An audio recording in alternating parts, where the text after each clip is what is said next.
بسم اللہ الرحمن الرحیم۔ السلام علیکم۔ سید شاہ وائس میں آپ سب کو خوش آمدید۔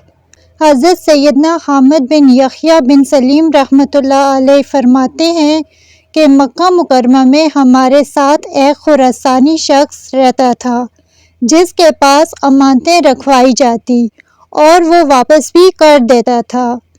ایک شخص نے اس کے پاس 10,000 دینار رکھوائے اور کہیں چلا گیا۔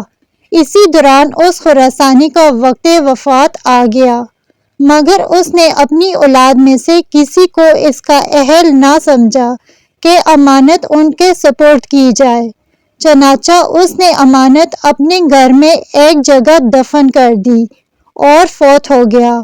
جب وہ شخص آیا تو اس نے اس خراسانی کی اولاد سے امانت طلب کی تو انہوں نے لا علمی کا اظہار کیا، اور پھر اس نے اس معاملے میں کثیر علماء مکہ سے رجوع کیا۔ علماء کرام نے فرمایا کہ ہم خراسانی کو جنتی مانتے ہیں اور ہمیں یہ بات پہنچتی ہے کہ جنتیوں کی روحیں زمزم کے کنویں میں ہوتی ہیں، لہٰذا جب آدھی رات یا تہائی شب گزر جائے تو زمزم کے کنویں کے کنارے کھڑے ہو کر اس خراسانی کو آواز دینا، ہمیں امید ہے کہ وہ جواب ضرور دے گا۔ اگر وہ جواب دے تو اس سے اپنے مال کے متعلق پوچھنا۔ چنانچہ وہ شخص گیا اور جیسا علماء کرام نے فرمایا تھا اس نے 3 رات تک ایسا ہی کیا، مگر اسے کوئی جواب نہ ملا تو وہ واپس علماء کے پاس آیا اور کہا، میں نے 3 شب آپ کے کہنے کے مطابق عمل کیا مگر مجھے کوئی جواب نہیں ملا۔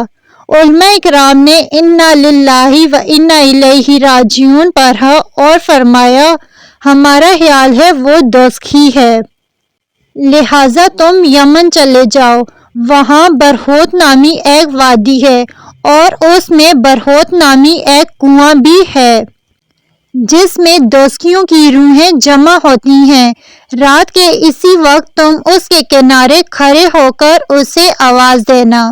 چنانچہ وہ شخص وہاں پہنچا اور کہا، اے فلاں بن فلاں، میں فلاں ہوں۔ اس کی پہلی پکار پر ہی اسے جواب مل گیا۔ اس نے پوچھا، امانت کہاں ہے جو میں نے تیرے پاس رکھوائی تھی؟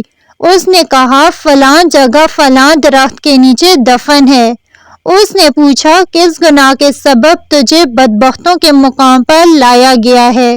جس پر اس نے جواب دیا، میری ایک غریب بہن تھی جو مجھ سے دور سرزمین عجم میں کہیں رہتی تھی۔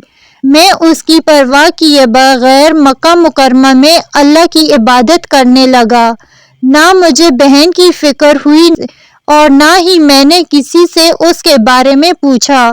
جب میں مر گیا تو اللہ نے اسی بات پر میری پکڑ فرمائی اور ارشاد فرمایا، تو اس کو کیسے بھول گیا؟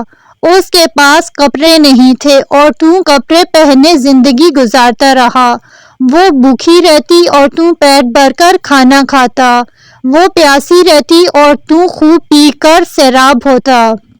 مجھے اپنی عزت و جلال کی قسم، میں رشتہ داری کاٹنے والے پر رحم نہیں کروں گا، اسے لے جاؤ اور برہوت کے کنویں میں ڈال دو۔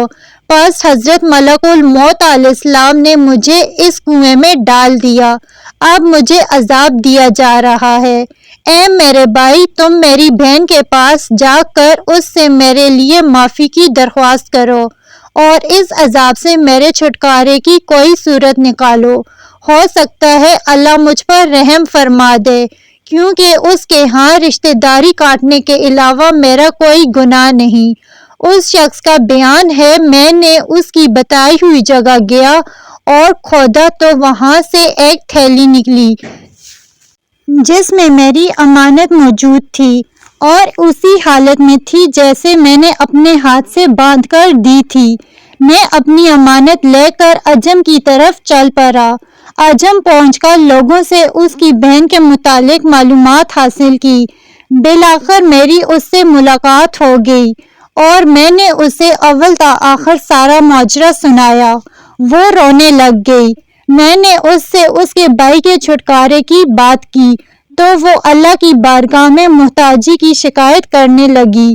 میں نے کچھ مال اسے دیا اور واپس آ گیا۔ بس ہر مسلمان کو چاہیے کہ رشتہ داروں سے اچھا سلوک کرے۔ حضرت سیدنا صفوان بن عمرو رحمۃ اللہ علیہ فرماتے ہیں، میں نے ابو یمان حضرت سیدنا عامر بن عبداللہ رحمۃ اللہ سے پوچھا، کیا مومنین کی روحیں کسی جگہ جمع ہوتی ہیں؟